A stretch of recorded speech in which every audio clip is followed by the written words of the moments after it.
സംവിധായകനും നടനുമായ രഞ്ജിത്തിന്റെ അറസ്റ്റാണ്. ഇത് എങ്ങനെ ചോദിക്കണമെന്നുള്ളത് സത്യത്തിൽ എനിക്കറിയില്ല. കാരണം സർക്കാരിനെ വെച്ചിട്ട് സർക്കാർ കൈവിട്ടോ എന്ന് എനിക്ക് ചോദിക്കണമെന്നുണ്ട്. അതല്ലാതെ ഹേമ കമ്മിറ്റി റിപ്പോർട്ട് നമ്മുടെ മുമ്പിൽ കിടപ്പുണ്ട്. പൂർണ്ണമായി കാര്യങ്ങൾ പുറത്ത് ഇതുവരെ വന്നിട്ടില്ല. അപ്പൊ ഇതെല്ലാം മുമ്പിൽ നിൽക്കുന്നത് കൊണ്ട് സത്യത്തിൽ ഞാൻ വിങ്ങുന്നുണ്ട്. ഇത് എങ്ങനെയാണ് സാറിനോട് ചോദിക്കേണ്ടത്? എന്താണ് സാറിന് പറയാനുള്ളത്? അത് ഏത് കോണിൽ നിന്ന് വേണമെങ്കിലും ഈ വിഷയത്തെ നമുക്ക് കാണാം. ഒരുപാട് കോണുകളിൽ ഇത് കാണേണ്ടതുണ്ട്. കാരണം ഇത് ഇപ്പോൾ രഞ്ജിത്ത് മലയാള സിനിമയ്ക്ക് നൽകിയിട്ടുള്ള സംഭാവന വളരെ വളരെ വലുതാണ്. കുറേ സർഗാത്മകമായ സിനിമകൾ രഞ്ജിത്ത് മലയാള സിനിമയ്ക്ക് തന്നിട്ടുണ്ട്. അതേപോലെ തന്നെ പല റേഞ്ചിലുള്ള സിനിമകൾ തന്നിട്ടുണ്ട്. അപ്പോൾ അങ്ങനെ മലയാള സിനിമയ്ക്ക് വലിയൊരു കോൺട്രിബ്യൂഷൻ നടത്തിയൊരു പ്രതിഭയാണ് രഞ്ജിത്ത്. അതോടൊപ്പം തന്നെ അദ്ദേഹം ഒരു ഇടതുപക്ഷ സഹയാത്രികൻ. അദ്ദേഹത്തിൻ്റെ ഭാഷയെ പറഞ്ഞാൽ 1976-77 മുതൽ SFIയിൽ പ്രവർത്തിച്ചു തുടങ്ങി. അദ്ദേഹത്തിന് നമ്മുടെ ഇവിടുത്തെ ഈ ചലച്ചിത്ര അക്കാദമിയുടെ പ്രസിഡൻ്റായിരിക്കുന്ന സമയത്ത്, ചെയർമാനായിരിക്കുന്ന സമയത്ത് നടന്ന മറ്റേ നമ്മുടെ ഈ ഫിലിം ഫെസ്റ്റിവലില്ലേ, ആ ഫിലിം ഫെസ്റ്റിവലിൽ അതിൻ്റെ ഉദ്ഘാടന ചടങ്ങിലാണ് ഇദ്ദേഹത്തിനെ ആൾക്കാർ കൂവിയത്.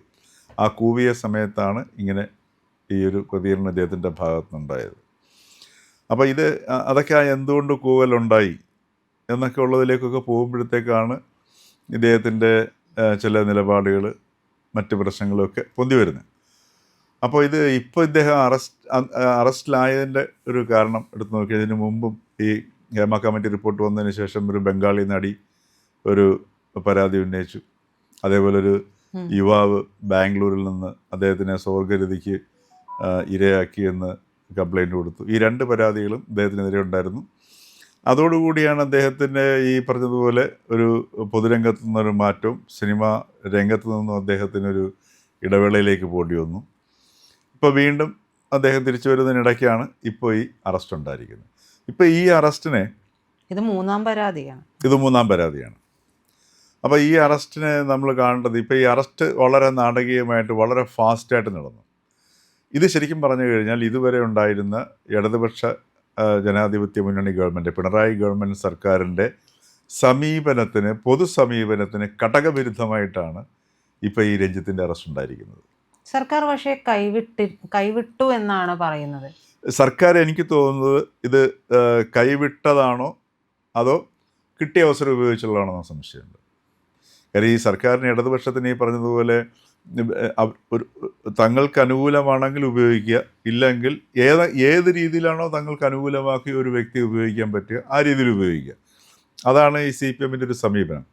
ഇതുവരെ രഞ്ജിത്തിൻ്റെ ആ ഒരു ഫിലിം സംവിധായകൻ, മലയാള സിനിമയെ എടുത്ത് മമ്മൂട്ടിയെയും മോഹൻലാലിനെയും എടുത്തിട്ട് അമ്മാനം പാടുന്ന ഒരു സംവിധായകൻ, അപ്പോൾ സിനിമാ ഫീൽഡിൽ ഏറ്റവും ശക്തനായ ഒരു വ്യക്തി, അദ്ദേഹത്തിനെ ചലച്ചിത്ര അക്കാദമിയുടെ ചെയർമാനാക്കുന്നു.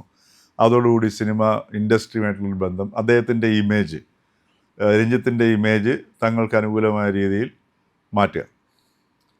അപ്പോൾ അത് നന്നായിട്ട് രഞ്ജിത്തിനെ ഉപയോഗിച്ചുകൊണ്ട് അത് തങ്ങളിലേക്ക് രഞ്ജിത്തിൻ്റെ ആ ഒരു ക്വാളിറ്റിയെ തങ്ങളോട് ചേർത്ത് നിർത്താനായിട്ട് ഗവൺമെൻറ് ഉപയോഗിച്ചു. അങ്ങനെയാണ് അത് ആ ഒരു ചലച്ചിത്ര അക്കാദമി ചെയർമാനായിക്കൊണ്ട് തന്നെ ഉപയോഗിച്ചത്.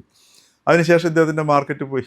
2 കേസ് വന്നപ്പോഴത്തേക്ക് രഞ്ജിത്ത്, ശരിക്കും പറഞ്ഞു കഴിഞ്ഞാൽ പൊതുസമൂഹത്തിൽ സജീവമായിരുന്ന രഞ്ജിത്ത് പെട്ടെന്ന് അദ്ദേഹത്തിന് പിൻവാങ്ങേണ്ടി വന്നു. ഇനിയിപ്പം രഞ്ജിത്തിൻ്റെ ഇമേജോ അല്ലെങ്കിൽ രഞ്ജിത്തിൻ്റെ ഒരു സിനിമാക്കാരനോ എന്നുള്ള ഇമേജിൻ്റെ കൂടെ നിൽക്കുന്നത് ഈ CPMന് ദോഷവുമാണ്. അതേ സമയത്ത് ഇപ്പോൾ CPM ഇപ്പോൾ ഇന്നലെയൊക്കെ ഇപ്പം സജീവമായിട്ട് കേരള രാഷ്ട്രീയത്തിൽ ഇപ്പം ചർച്ച ചെയ്തുകൊണ്ടിരിക്കുന്ന വിഷയം ഈ തെരഞ്ഞെടുപ്പ് പ്രചാരണ രംഗമാണല്ലോ. സതീശൻ മുഖ്യമന്ത്രിയെ ഡിബേറ്റിന് വിളിച്ചിട്ട്, നേരിട്ട് ചർച്ച ചെയ്യാനായിട്ട്, സംവാദത്തിന് വിളിച്ചിട്ട് മുഖ്യമന്ത്രി പിണറായി വിജയൻ അതിനകത്ത് നിന്ന് പിൻവാങ്ങുന്നു. ഓൺലൈനായിട്ടാകാമെന്ന് പറയുന്നത്, നേരിട്ട് പറ്റുന്നില്ല.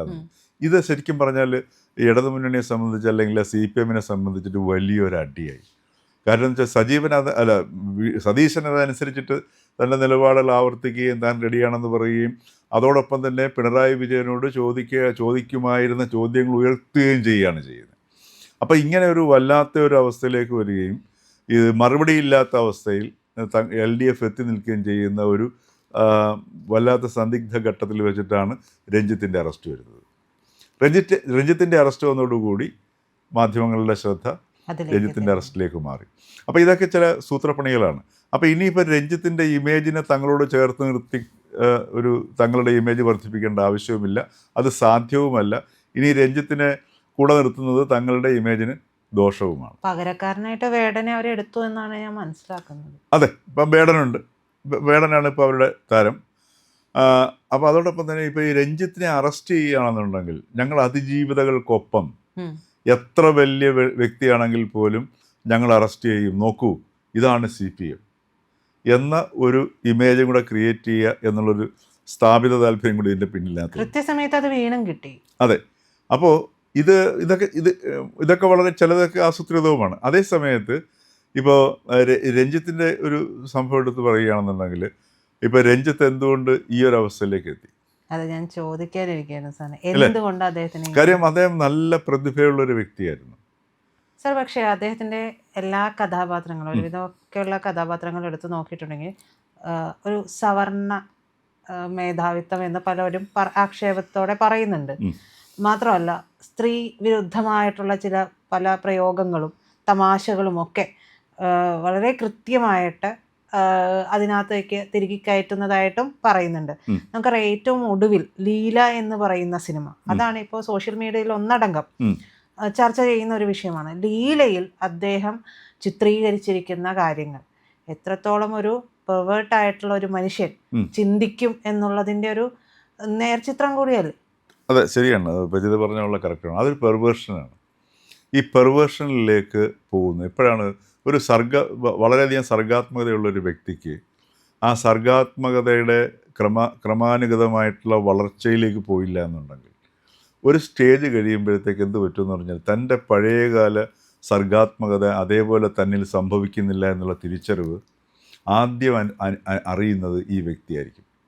അപ്പോൾ അതുകൊണ്ട് അദ്ദേഹത്തിൽ ഫ്രസ്ട്രേഷൻ ഉണ്ടാകും. ഈ ഫ്രസ്ട്രേഷനും അതോടൊപ്പം തന്നെ നമ്മൾ ഇടപെടുന്ന ചില രീതികൾ, നമ്മളിപ്പോൾ ഒരു നമ്മളെ ഇടപെടലുകളിൽ അതല്ലെങ്കിൽ നമ്മൾ ഇടപെടുന്ന കാര്യങ്ങളിൽ എന്തെങ്കിലുമൊക്കെ വൃത്തികേടുകൾ ചെയ്യുകയാണെന്നുണ്ടെങ്കിൽ ഏറ്റവും നന്നായിട്ട് ആ വൃത്തികേടിനെ കുറിച്ച് അറിയാവുന്നത് നമ്മൾ തന്നെയായിരിക്കും. അപ്പോൾ അത് നമ്മളിങ്ങനെ കുത്തിക്കൊണ്ടിരിക്കും.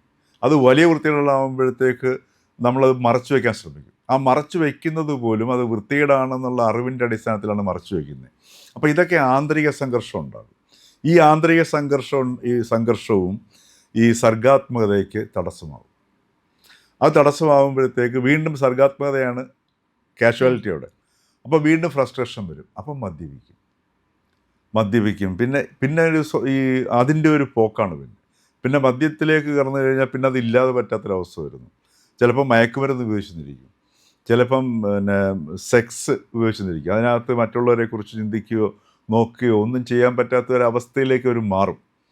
അതല്ലെങ്കിൽ ഇപ്പോഴത്തെ ഈ കാലഘട്ടത്തിൽ ഒരു നടിയോ അതല്ലെങ്കിൽ ഒരു സ്ത്രീയോ ഒക്കെ ഈ രീതിയിൽ അബ്യൂസ് ചെയ്ത് കഴിഞ്ഞാൽ പ്രശ്നമാകും എന്നുള്ള ചിന്ത പോലും, ആ സെൻസിറ്റിവിറ്റി പോലും വർക്ക് ചെയ്യാത്തൊരവസ്ഥയിലേക്ക് മാറും.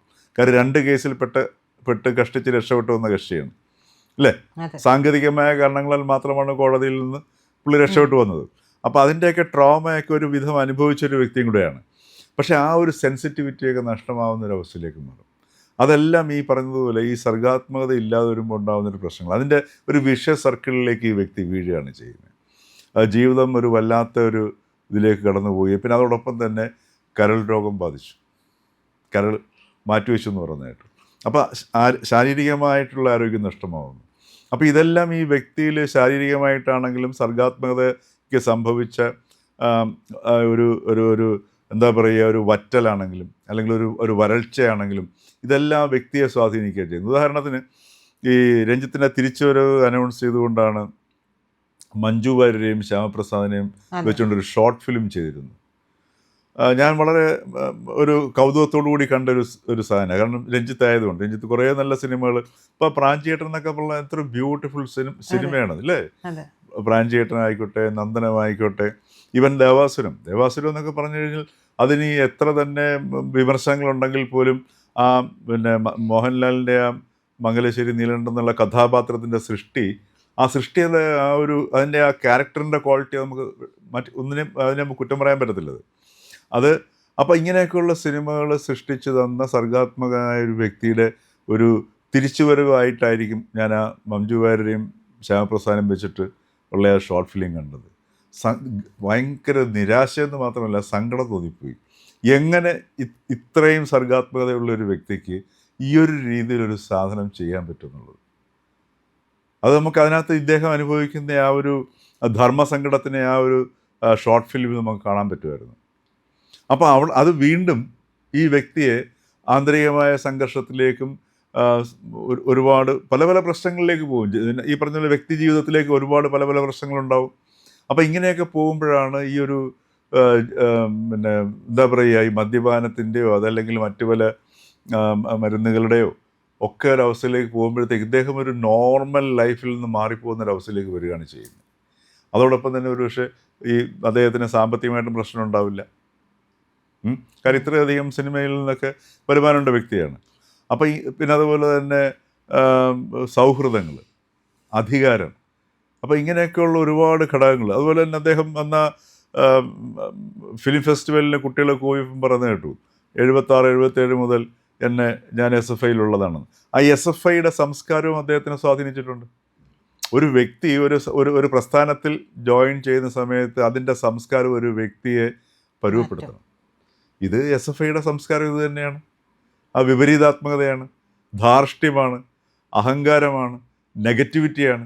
അതൊക്കെ ഇതെല്ലാം കൂടെ ചേർന്നൊരു വ്യക്തിയും ആ വ്യക്തിയുടെ സർഗാത്മകതയും തമ്മിലുള്ള സംഘർഷവും പിന്നെ അതേപോലെ തന്നെ സാമൂഹികമായ തൻ്റെ പ്രതിച്ഛായയും ഇങ്ങനെയൊക്കെയുള്ള ഒരുപാട് സംഗതികൾ വരുമ്പോഴാണ് ഒരു വ്യക്തി എങ്ങനെയാണോ ഒരു പതനത്തിലേക്ക് പോകുന്നത്, അതിൻ്റെ ഒരു ഉദാഹരണം കൂടിയാണ് രഞ്ജിത്ത്. അങ്ങനെ ഒരുപാട് തലങ്ങളിൽ രഞ്ജിത്തിനെ നമുക്ക് കാണാൻ പറ്റുന്നതാണ്. പക്ഷേ നമുക്ക് ഈ പറഞ്ഞതുപോലെ നമ്മളെയൊക്കെ വളരെയധികം സന്തോഷിപ്പിച്ച ഒരു സംവിധായകൻ, തിരക്കഥാകൃത്ത് എന്ന നിലയിൽ അതേ സമയത്ത് നമുക്കിതിനെ ഒരു വിഷമത്തോടു കൂടി മാത്രമേ നമുക്കിതിനെ കാണാൻ പറ്റുള്ളൂ. കേരളത്തിൻ്റെ സാമൂഹിക അന്തരീക്ഷത്തിൽ ഒരു സർഗപ്രതിഭയ്ക്ക് ഉണ്ടാകാവുന്ന ഏറ്റവും വലിയൊരു പരാജയം കൂടിയായിട്ട് വേണം നമുക്കിതിനെ കാണാൻ.